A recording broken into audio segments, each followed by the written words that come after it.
L'éclairage éco, c'est avec vous, Nicolas Barret. Bonjour. Bonjour Marion. Que l'on parle d'emploi ou de perspectives de développement, la filière de l'éolien a de beaux jours devant elle dans l'Hexagone. Effectivement, elle est en train de décoller. Alors évidemment, on part de très bas. La totalité des éoliennes installées sur le territoire français ne représente que 15 mégawatts. Un réacteur EPR, par exemple, c'est 1600 mégawatts.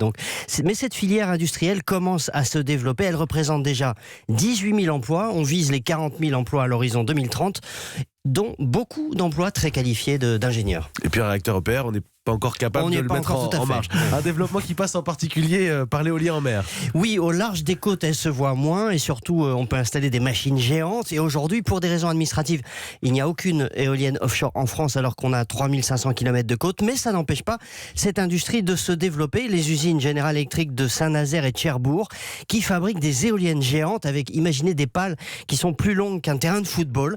Eh bien, elles ont déjà remporté, ces usines, plusieurs gros contrats à l'étranger.